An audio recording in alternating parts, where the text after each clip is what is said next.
Hi guys, it's me Ate Ganda. So for today's video, kakayuli tayo kasama ang aking sarili. Hindi yung mga kasama ko. Ayun guys, so nandito tayo sa lugar ng Iputan. Hindi ko alam kung bakit tinawag siyang Iputan, pero guys, wala tayong makita dito.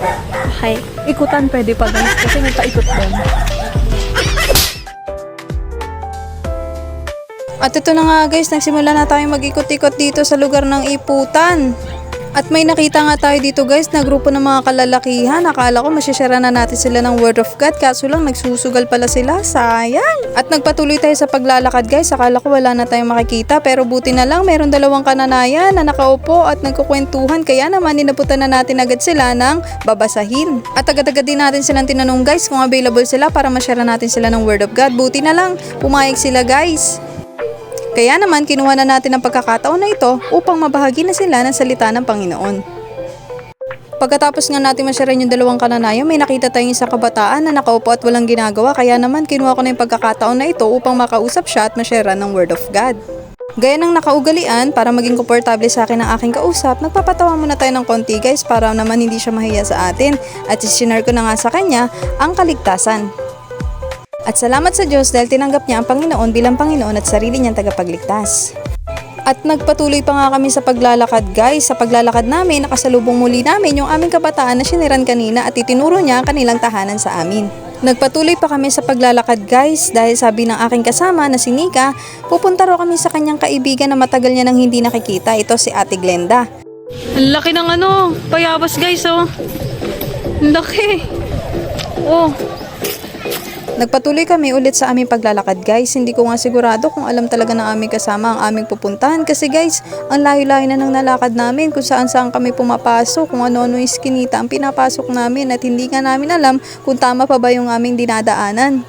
At talaga namang ramdam ko na talaga ang pagkapagod guys. Dahil sa layo ng aming nilakad. At nakakauhaw din dahil sobrang init ng panahon. Pero yung dalawa kong kasama parang hindi talaga napapagod guys. Hey guys, nakita niyo nilakaran namin guys. Sobrang layo. At naka-heels pa talaga tayo guys. Kamusta ka naman? Kamusta naman yung paa mo dyan? Di ba naka-heels tayo guys? Tinatin lang kung saan tayo patungo. Hindi ata tayo hahayo eh. Nag-adventure ata tayo guys. Nakakatakot isipin na baka maligaw tayo guys. Nandito na tayo sa highway.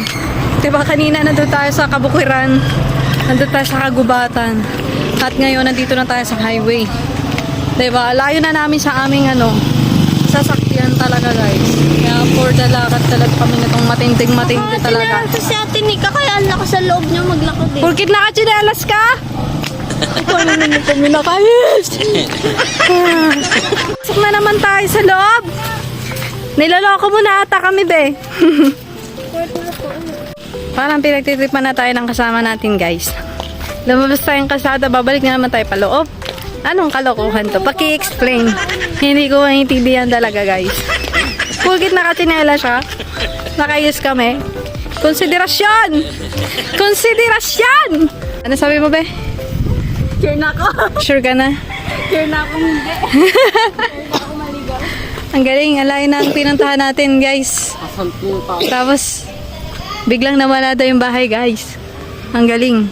Mabuti na lang talaga at nag-reply na si Aling Glenda sa message ni Nika at natagpuan na rin namin ang kanyang tahanan. Grabe guys yung pagdagdaanan namin para lang makita ang tahanan ni Ate Glenda. Talaga naman pag nakita ko siya umandara sa akin talaga guys. Charis! Joke lang! At pagkarating nga natin dito guys sa kanilang tahanan, hindi na natin sinayang pagkakataon at kinausap ko na agad sa Ate Glenda at ikinuwento namin kung ano yung nangyari para lang makarating kami dito sa kanyang tahanan. Sa kabila ng hirap at pagod natin, ang mahalaga na ibahagi natin ang salita ng Diyos kay Ate Glenda at tinanggap niya ang Panginoon.